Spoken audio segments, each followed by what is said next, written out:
Good morning, everybody, and welcome to Whoa. WCS Challenger for Oceania and Sea Day 2, where we take our top 14 from the Open Qualifier yesterday and the top 2 seeds from last season, Hutt and Seether, and see who will represent our region at the main tournament in Montreal. As always, I'm joined by Maynard, Pig, our observer, Insano, Gamester on the production. Pig, let's start with you. We have the bracket sorted. We're hyped. What are you most excited for today? I'm so excited for all of the games, but I'm actually so excited that I telekinetically brought the brackets up on your face during the intro, Zeph. I'm sorry about that one. Wow. Apologies. I mean, we've been waiting for Seether and Hutt, of course, the two guys who did so well last season. Bit more Terran versus Zerg today, I'm hoping. And it's, yesterday there was a few times I said, oh, we've got some Terran versus Zerg, and they usually kind of were over pretty quickly. Mio Micah, we have to thank for a few of those. So it's kind of cool. We get to see the guy who crushed yesterday up against, a few more fierce Terran opponents today as well. So I'm looking forward to the eventual Mio Micah Hutt or Mio Micah Seether run-in today. Yeah, absolutely. I mean, we had a lot of short games yesterday. Maynard, give us your view. Will that trend continue today, or are we going to see a little bit longer, juicier games? I think that yes, there were a lot of one-sided series, but we actually got pretty lucky with a lot of the games being a lot closer than we expected. I mean, cast our mind back to, Fuely playing Protoss and us going, well, this isn't going to go well for Fuely. And then all of a sudden it went really well for Fuely. And he's, as a result, found himself in the top 16 here. So I'm excited to see how he looks against some of these big guns. But yeah, I mean, obviously the deeper we go, the closer the games are going to get and the better the game's going to get. I mean, Probe versus Mia Micah was just a taste of the clean, classy StarCraft that we're going to be expecting today. But no, in all seriousness, it's going to be really good games. Yeah, it absolutely should be. And last season's winners were Seether and Hutt. They've been seeded into today, so they didn't have to play that long slog yesterday to get the best possible seeding in this tournament bracket for the top 16. Do we like their chances this time around with that playlist in front of us right there? Are there going to be repeat performances? Because I know Seether has made it a few times now. Hutt, first time qualification last season. Who might kill them in this bracket? Kill Seether? I mean, Probe is always a threat. I think Demilove as well. Goodness. I feel like there's a few threats in there for sure. Iaguz is a scary guy in his own way and in his own limited skill set. I say limited in that he's exceptionally good at certain things, but he just doesn't have the same many, many years of experience that some of these guys have with their races. Iaguz, of course, is still only relatively recently a Zerg player, was a Terran for many years before that. NXZ, of course, someone who's gone a little bit under the radar after, I believe he actually forfeited early after getting his slot yesterday. So I feel like he's someone as well who is always capable in the tournament setting, under pressure, of stepping it up a notch and playing a bit above the level players expect from him on the ladder. I feel like NXZ really explodes into his final form when he has like a stage and a crowd and that sort of thing. And, hopefully he takes the online viewers as a crowd here because I feel like that he's a very public performer. You know what I mean? Like he will quietly get through a bracket, but his big upsets and the big amazing things that have happened in his StarCraft 2 career have been happening when it's been on a big WCS stream like this or on stage, of course. A lot of those NXZ gifs around the place from ACL all the way up to IEM Sydney when he beat Probe on stage and that 2-1 upset. That was pretty cool. Oh, yeah. A huge win there, and I think the gift that will be doing the circuit for a while. We can't, of course, underestimate a few of the other Zergs, Demilove and yours, both with very strong Zerg versus Terran play. So I think Demi especially has these moments when he comes out in these tournaments, and he does look unstoppable in Zerg versus Terran. But I just feel like I'm not sure if it comes down to him just showing up and being a different condition each day, or if it's more that his opponents put on a crazy amount of pressure some games and he just kind of crumbles underneath that pressure. So I'm never really sure which Demi's going to show up and how the players are going to try and pressure him to try and stop him getting into that comfort zone. But he's definitely a Zerg versus Terran force to be reckoned with as well. But with the way the brackets have shaped up, we're going to have to look for that one later on in the bracket. But hey, it's double elimination. So even if we don't see the players running into each other early, there's always a good chance they run into each other in the losers bracket. And there's a good chance we eventually see all of those favorite top kind of 7 or 8 guys running into each other over the course of today. Exactly. And it is going to be Hut versus Yours for our first match. That's going to be brought to you by Pig and Maynard. The first game of the day that will also see us dish out the $10,000 prize pool that we have as we do every season. $3,000 for first place, I believe. So that's a pretty good payoff along with your seed, your spot on the plane to Montreal.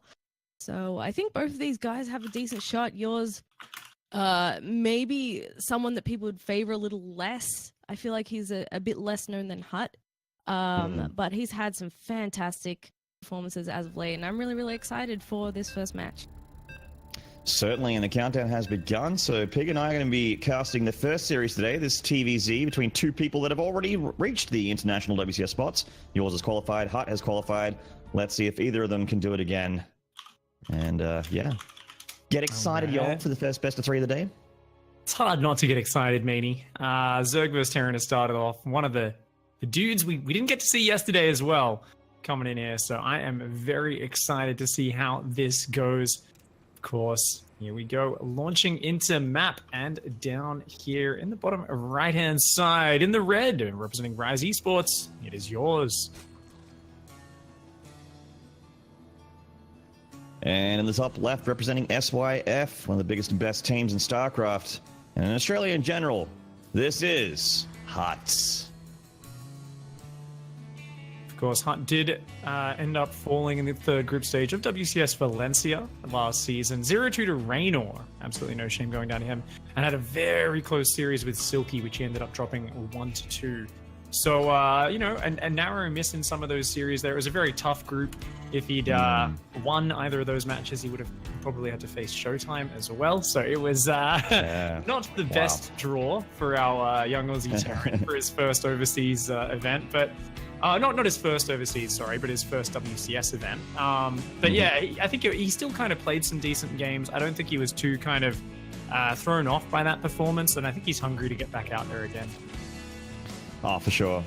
You get a taste of it, and it's just something that you don't ever want to give up. You know, it's just so good. Not only is the money is nice, but just the atmosphere of professional StarCraft is wonderful. A lot of the guys really get along, and you know, I feel like the Terrans all have this niche little like cluster where they all hang out together. So seeing it at Valencia is like Hut, Seether, Optimus, like Euthermo all hanging out together. There's like the Dutch-Australian connection especially is super strong. Those guys they're attached at the hip, man. I feel like Dutchies are really in love with UK and Australians, and it's also the other way around. We also love our Dutchies and our UK boys. We've got a Marine opening here from Hut, so no Reaper opening. It means you have to rely on the SCV for a scout. This is very, very effective, though, at doing exactly this, getting that first Overlord. Ooh, Yours very decisive, though. Just go straight to the pillar, and I believe we'll make it there safely. So Hut not going to be able to kill it. And from that pillar, you can see the command center. So that's very important scouting info for Yours.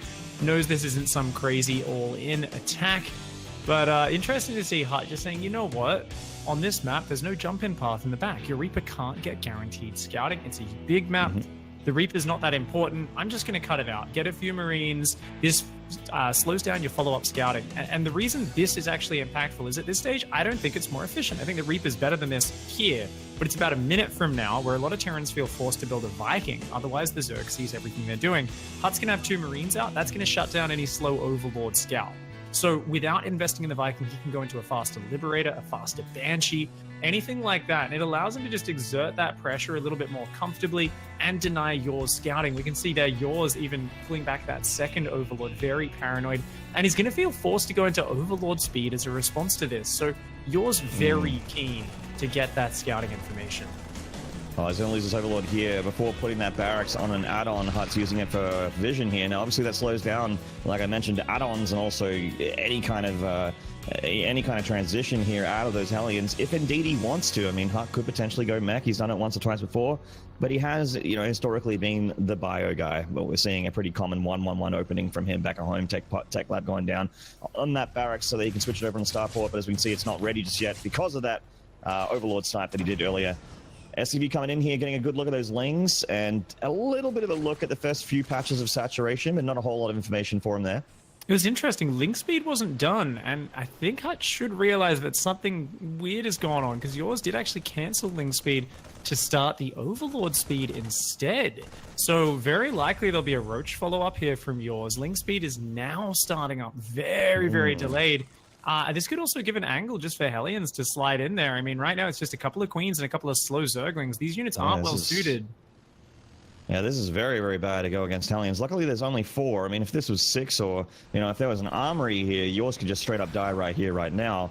But with the queen count and the, you know, maybe if you can keep the lings at bay, like at the back and just rely on the queens to shoo them off, like not kill the Hellions, but just make them go away. I can see yours, you know, mitigating damage here until speed finishes. Absolutely. He's going to have to just keep those Zerglings spread. Make sure they don't clump up. When you've got Ling speed, you can kind of spread them out very quickly, but if they're all clumped up with without Ling speed, the Hellions can just one-shot them. Hellions are going to dive now. They're going to poke in, look for some of these kills. Ling speed still ages away, and this is so good for Hut. These Lings not able to get the surface area. The Queen's too slow to collapse on top of this. He's going to get inside the main base, Maynard. Yeah, he certainly is, and there are 18 lings on the way for yours, and these he really wanted to be drones, especially considering he's about to lose a bunch of them. They're lining up a little bit for these Hellions, and it's a barbecue pig. 9 drones going down and counting. That looks like 11 is going to be the final count here. Yeah, 11 workers lost mining time. Not only that, forced out a ton of Zerglings as well. And this Viking, because the Queens are out of position, is coming in, shooing these Overlords back. And Hut even going to go for a greedy land on the Viking. Thinks better of it, does end up pulling back. He says, look, it's not worth losing that just yet to kill a single drone. And back at home, is there a third command center? Oh my lord, there's no third command center. This could be just a big 2-base Marine tank all in. Yeah, and I mean, I would be pretty confident as Hut that works as well, considering the bit of damage he's done. Like, the only hope yours has is by basically, you know, chilling and making a big ball of units and being able to hold. But as Hut, you know, you go for a big attack with a handful of tanks, bit of upgrades there on that bio, maybe even a couple I was gonna say, where are those medevacs at? Maybe a few medevacs for support, and all of a sudden you got yourself a dead Zerg. And with the Hydratech already starting, I feel like yours is very eager to get into Hydratech, but honestly, I think Baneling speed is what you need against this. Just a good Ling Bane count. Hydras are really good for shutting down drops, getting control over the mid game, and slowly adding those upgrades. That's good a few minutes from now, but in the next little while, there's going to be a very scary Marine tank push. And even though there's a third dropping down behind this, don't forget, this is a huge investment in Marine tank for this timing already. 3 siege tanks, 20 Marines pushing across the map. At the very least, Hut is looking for a kill on the 4th base. Yeah, and I see it happening as well. I don't see a way for yours to hold on, really. He doesn't have that much army supply, and he just used a bunch of his lava to make 10, or it was actually 11 drones there. So he's got 12 more lings coming out, but we can see Baneling speed just getting started here. No Hydras just yet. He's just straight up Ling. With Ling and Queen's what he's got right now against this tank and Bioforce. Yeah, unfortunately, a little grim here for yours. Yeah, numbers-wise, it's just terrible for yours. Oh, even going to elevator a tank onto the high ground. Nice moves here by Hut. Going to keep that beautiful spread. The Queens will get the Viking, but this 3rd base is in range. The siege tank starting to siege down. Those Marines will be able to start poking forward here as well. The Ling Bane looking for a bit of a flank, but I don't think there's enough Zerg out here yet. Hut with a quick stim. The Banelings crashing into the siege tank, but there's just a few too many Lings and Queens coming in. The Queens trying to fight the Marines. The Marines not really going down because of the medevac healing. A hot pickup on the backside as well. Saves those. And Hut's reinforcing this position. He's boosting in more medevacs and more bio here, and the Banelings are all gone, Pig. So this is very, very bad for yours. This hatchery's going down, but I don't think Hut's going to stop there. I think once this hatchery goes down, he's going to start looking at killing some of these Queens off and just finishing yours off here. Why not? He's got so much army supply still left over. Yeah, the 1-1 is still not finished for yours. Here, as the final pieces of yours army go down, his 1-1 starts to kick in. His Bane speed kicks in a little bit late.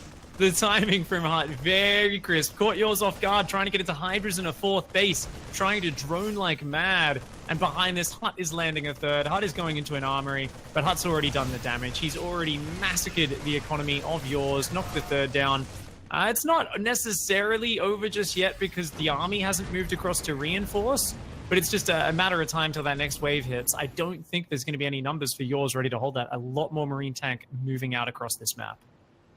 Yeah, I was looking at the supply counters there, and I saw the army, the army counter, and I'm like, wow, Hut has an army that ends this game. Man, we're just seeing that a lot of it was at home, just in case of the counterattack, or he's just ready to rally it all in now. Very, very strong position here to Siege Tanks, but he's not even bothered to put it up against the cliff. He's just like, no, I'm good. I have this choke point. I got a good ball of Marines. These Marines have got upgrades. They got Stiv and Combat Shield. And a lot of Banelings here for yours. He's making 29, but this is his last ball of Banelings to be able to make this game. Yeah, I mean, Banelings versus Siege Tanks not the best. You need to have a lot of Lings as well. The Marines just spread, they micro, and that's going to be all she wrote there. Hut takes it out. Game number 1. Clean victory there for the Blue Terran player. And impressive, as always, from Hut. I often talk about how I don't, I always compliment Hut in this kind of like weird, I almost sound like I'm insulting him. I'm like, mechanically, I never feel like he's like the most perfect. Like, Seether always looks a lot cleaner than Hut. But strategically and mind games wise, Hut is always at the next level. He starts off that game with a double Marine opening. He doggedly denies scouting, takes out Overlords. From very early on, we saw yours with a 36 supply block. It wasn't a major block, but it was a small one because he was so busy trying to keep his Overlords alive.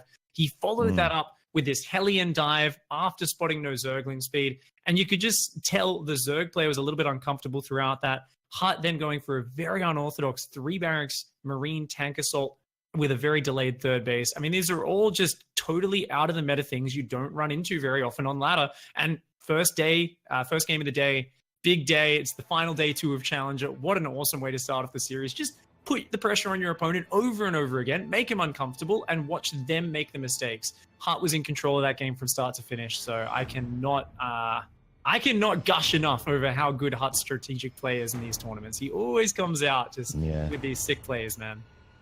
Man, I wish I was half as good as Hut. He's so impressive, specifically in this matchup, actually. TVZ's been his stomping grounds for such a long time. Just got a heads up, by the way, that we forgot to mention in the beginning of the game, beginning of the stream, rather, but there is a B stream happening right now on OCE-SEA being cast by Nancy. I'm not sure who his co-caster is, but basically, if you're an Aegis fan, he's casting him right now. I'm not sure. Aegis Probe, I believe. Aegis Probe, so that's actually a really sick series, so don't miss that one. Get your multi-Twitch happening. Open it on a separate tab if you can't figure out multi-Twitch. If you're like me and you start beating the monitor and, chirping like a monkey when things don't work, then just open another tab. Simple as that. StarCraft is inside the computer, Maynard. You gotta get inside the computer. The computer. I have to get inside. Oh, man. Zoolander. Why wasn't your sequel as good as the first one? Yeah, like it wasn't as bad as it could have been, but it definitely was not the... You get a couple chuckles out of me. Yeah. I got a couple chuckles. I feel like Zoolander 2 was just like, hi, I'm Ben Stiller and I have a lot of really famous friends. That's what Zoolander 2 was for me. It was just like a lot of cameos and a lot of good jokes. Anyway, and it's up right here. Movie reviews aside, this is TTSYF's Hut.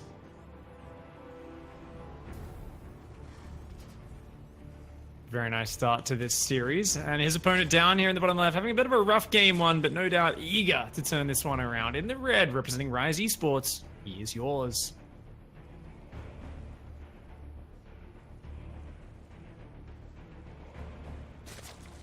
All right. So let's have a look at the openings here. We did gas first here from Hut, so this means a faster 1-1-1 again. So he's not going to go for the 2-1-1 this game. Yours going pool first now. Couple of cheeky links going across the map, always a good idea. Hut was very safe against it last game. Did go for an SCV scout, as well as building Marines and leaving them at home. Now, as yours here, you're thinking Terran's going to change it up the next game, right? Surely he's going to probably go back for a standard Reaper. Might say, hey, I'm up a game. Let's skip the SCV scout. Maybe you sneak a few links across to lay that command center. So this works really well against gas first because they never build a Marine after the Reaper. So if they don't SCV scout, Hut's a safe boy though. He has SCV scouts. If they don't SCV scout, they're always in trouble. The Reaper has to run all the way home. But Hut always scouts, so good on him. He's gonna see the hatchery is finished late, and his Reaper will just stay at home.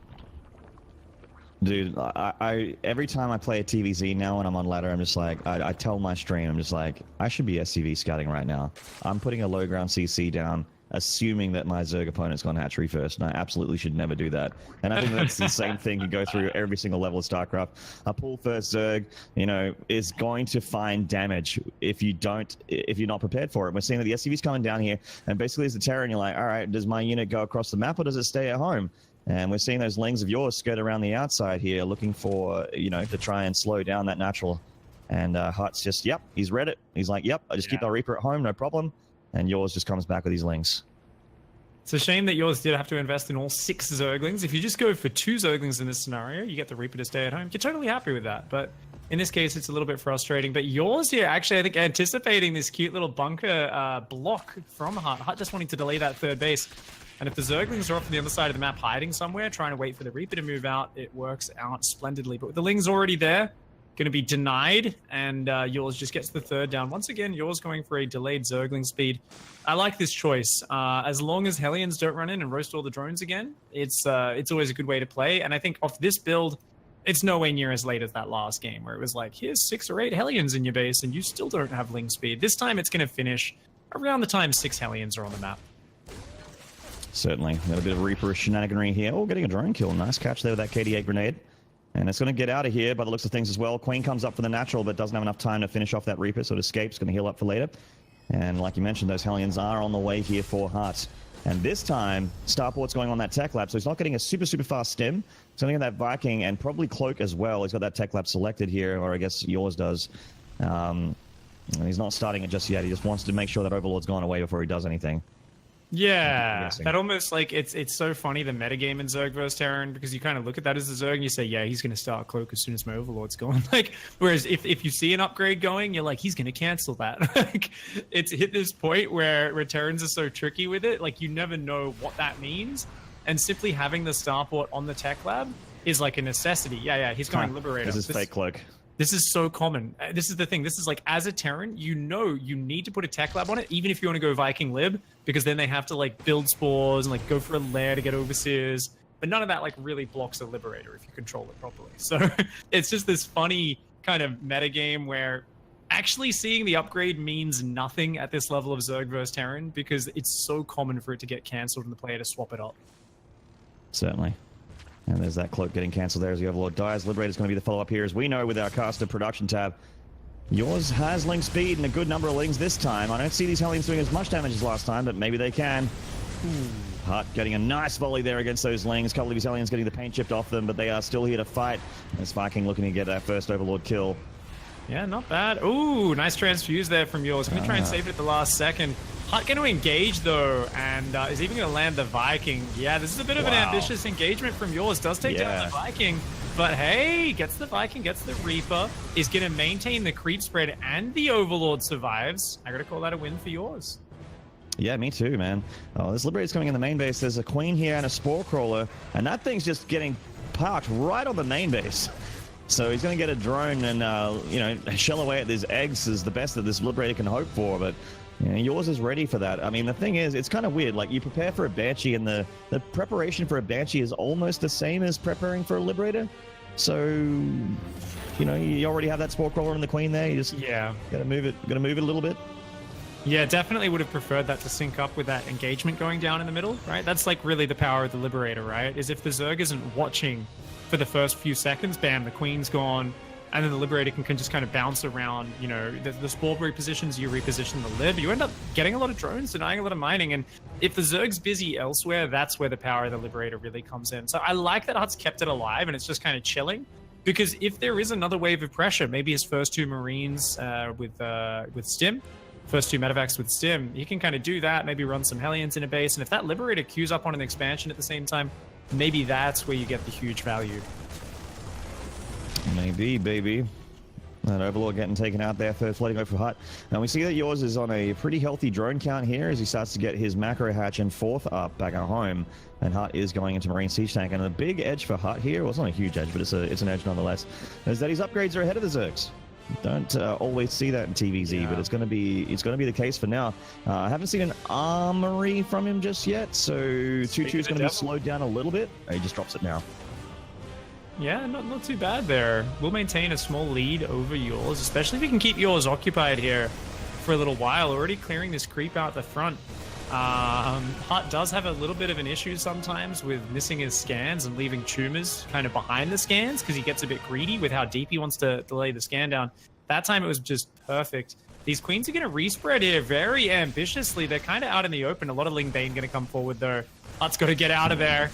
Yeah, no baneling speed, but it's not enough Terran to be able to get the job done here. He loses one of those Hellions, not enough space for you, buddy. Sorry about that. He saves most of his units, though. Liberator's back. Spore is already in range of it, though, and that Lib's not going to get much done at all. So I think they got a drone kill in total by the Liberator. And there's that 2-2 from Hut. So he is still ahead on upgrades from the Zerg. Armory was a touch late, but not the biggest of deals. I love when Terrans really focus on their upgrades in TVZ. It just really goes to show, especially when you start to hit towards 3-3, because usually the Hive is, you know, a little bit, it's a little bit of ways for the Zerg. You can see that, you know, yours is going for Hydras here, and he's going to be chilling on tier 2 for a while. But there's always a window for Terran when you have 3-3 over 2 upgrades of Zerg, and you have like this really strong transition in the late game before those tier 3 scary Zerg units come out. And got a little bit of pressure here from Hut, but not getting a whole lot more than just creep tumor, as yours is pretty well defended here. Nice army positioning and nice usage of Queens to help out as well. Yep, those Marines just going to have to pick up and go back for now. Trying to just slow down this creep spread and, of course, plan for a future push. We've actually got a second and a third factory on the way for Hut. So really want to go heavy into the siege tanks, potentially mines and Thors later as well. Lings are going to swing in for a counterattack, but look, great positioning by Hut. Says, nah, get out of here, mate. Yeah, I love that one of these factories is down here by that third, creating a little bit of a choke point for his Marines and siege tanks to sit in. Very good anti-Ling countermeasures here at the third base for Hut. And his army's just being a little bit wary here. He's pulling back into his into his base, really. And see that yours is starting to head towards Hive now. And Hut is going to start that 3-3 shortly after 2-2 finishes. Yeah. I wonder what yours likes to do with his Hive tech. Is he going to go for Ultra? I mean, the upgrades certainly show that he might, but he could also go for Great Aspire as well. Wouldn't mind to see those Vipers, especially since so far it is 2 extra tech labs on the way and Liberators being added in. So I think Hut's just going for like the massive siege units, like tons of tanks and Liberators, to the point where even if you've got Vipers, it doesn't necessarily counter it because you're just going to run out of energy. You can abduct 5 or 6 siege tanks and there's another 5 or 6 of them and 4 Liberators and you're like, okay, I actually can't engage this army. Like I need to counterattack. So the big weakness of this style from Hut is the immobility, but that's what yours is going to have to try and take advantage of. I'd love to see some big Ling counterattacks, some swing-ins from multiple angles, and if he can slow this push down from getting set up in range of his base, that's going to be key. So many times has Terran just lost because the front door is open and in come a whole swarm of bugs. He's even got the 4th CC here in danger of being killed, outright cancelled. As he's got that wall open, just rallying his units across the map here. And as soon as yours sees some of these Terran units, it's a very, very open third, natural rather, for these Lings to come on in there. There's zero vision on the south side of the map. I really do think that could be the end of Hut here if that counterattack comes in. Hut's already got in position, though. Yours not slowing this push down at all. That's a big mistake from the Zerg player. He's trying to set up a flank, but this is not the most ideal location, but he's going to come in from every side. My lord, that's a ton of Banelings. Yeah, the Banelings are connecting actually all right with a lot of these bio units, so the tanks are getting thinned out a little bit, but there's enough bio left over to shepherd these tanks still. Oh, the counterattack, though. Banelings left, but there's that counterattack. That's the big one. We saw it ahead of time. The setup from Hut was just so greedy. He is taking out the third on the other side of the map, but if he can't stabilize in this main base, he's going to be in trouble. Looks like these tanks are going to come back and slowly clean up these Lings. His production finally clearing itself up as well. So, you know what? 16 SCVs lost to 10 drones, and he took out a base of the Zerg. Absolutely fine with that trade is Hut. He's still got a very good position. His 3-3 did not go down. That's on the way. If he can just stabilize here, he's got to get his army off the map, though. That's the problem. That's where yours could take a nice trade. If those units just get jumped on, and indeed, yours is going to go for it. He wants to grab them while they're separated, but no, dumps back out of there. And this is the problem now. If that can just reinforce, regroup, there's 9 siege tanks on the map, 43 Marines. There's no Hive Tech out. For the Zerg, it's just 6 Hydras, a bunch of Ling Bane. And if you're not engaging just right with Hydra Ling Bane, it's a very fragile composition. Those tank shots will massacre it. Certainly. We've got that Liberator coming out. I like the Liberator harassment here from Hut, and he does have a huge army supply advantage, so there is still a window for him to do, potentially game-ending damage here to yours. As yours is, starting to head towards Ultra Tech and getting that drone count back up there. This Liberator a little bit more effective, 4 drones going down. Another one in the back of the natural as well right now. So 2-pronged Liberator harassment actually doing good damage. Each one took out multiple Hydras as well as 9 drones. Really good stuff there. I mean, we've caught yours here, starting 3-3 Adrenal, trying to re-drone, trying to add an Ultra Cavern. None of those things are ready just yet, and we are looking at a Zerg with less than half or about half the army supply as he queues up some Zerglings of the Terran. A massive tank spread, and this is one of the hardest areas to engage into a Terran. The Marines are very deep forward right now. That's a little bit worrying against this Baneling count, but look at the spread. Beautiful spread by Hut there. And a huge ball of Marines is going to be still alive after these Banelings crash in as well. He's got more on the right-hand side, pulling them back into the tank fire. Those tanks erasing the Banes from this game, and Hut erasing yours from this series with a 2-0 victory. Man, he is good at this matchup. Now, there was a period of that game where yours was certainly in control, Pig. I'm sure you'll agree. Oh, yeah. He had a very strong early game. That run by was really inspired, killed tons of SCVs. But Hart, I mean, you still have that army supply left over as a Terran. You have those 3-3 upgrades. I mean, in you go, son. You can just finish off as a before those Ultras come out, before the Vipers are out, and that's exactly what we saw there. I really love the triple factory play. Really heavy on the siege tanks. Really shuts down those Hydralisks. Yeah, it allows you to kind of, we see these games sometimes where the Terran looks like he's kind of ahead, but like one fight where he loses like a bunch of siege tanks and it just takes a little bit too long to replenish. And then they're like, hey, I've got my 8 siege tanks ready. Let's get a push going. And the Vipers blinding cloud them and suddenly it's all over. So you definitely get a much stronger reinforce with that style. But as I was saying earlier, the immobility is the weakness. So if we do want to point out the one big mistake of yours, you've got to slow that push down. That army needs to be sieged up, right? It's pure Marine, which are very weak to Baneling, and pure Siege Tank, which are really bad when they're not sieged up. So these units kind of need to be pre-spread, and that's exactly what yours let Hut do. All he needed to do was move up and threaten that army as it was moving across the map, and he could have slowed it down, bought himself another minute or two, and by the time Hut's getting into position, he could have already had a flank. Maybe some Lingbane on the north, his Ling counter could have hit earlier. It's easy to say from our chair, sitting here as the casters. Yeah. But I just think he made Hut's push a little bit too easy for the Terran player. And that's why Hut took what I think was a very close game and turned it into like just snapped his fingers. He said, hey, sweet, easy 2-0. So, a nice decisive victory for Hut. Yours there, just giving a little bit too much freedom to the Terran player. But I think Hut was in his head from the start of that first game with the Overlord snipes. So good psychological play from Hut, as always, takes the edges where he can. And he's going to be going through to that next stage of the bracket. That's right. And who are we potentially finding here? I think it's the Peppy has actually taken down Pezaperi 2-1. So another TVZ. Yeah, another TVZ, and then Hut's going to be happy with that. And of course, the lower side of the bracket for his match following that, we've got kind of Mio Micah up against NXZ. They're still playing. Azure managed to get a win over Frustration. Frustration didn't show up, I think, or has he just got a walk over there? Looks like a walkover. And Mio Micah just beat NXZ. So there it is. Lots of Zerg vs Terran in that side of the bracket. That's going to be awesome. So I think production just said we're going to go to Mia Micah Azure next game? Another TVZ? Sweet. In fact, the thing's just updated right below us right there. So we have our nameplate ready. I just saw that. You can't trick me, production. I see you. All right, so we got another TVZ to follow up, and that's really sick. Mia Micah, the meme master of yesterday's open bracket against Azure, is one of the strongest Terrans that we have here in this region. So that's going to be really, really exciting to see if Azure can hold the flood of memery that Mia Micah will throw at him here. Before we go on a break, I have to make a huge thanks to GameStar for producing today. Insano is going to be observing all day without any backup whatsoever. He's just a single observer. And last but certainly not least, McDonald's for sponsoring our tournament and proudly supporting StarCraft here in Oceania. We love you long time, McDonald's. Let's take a break. When we come back, we are going to have Azure versus Mia Micah. Don't go away.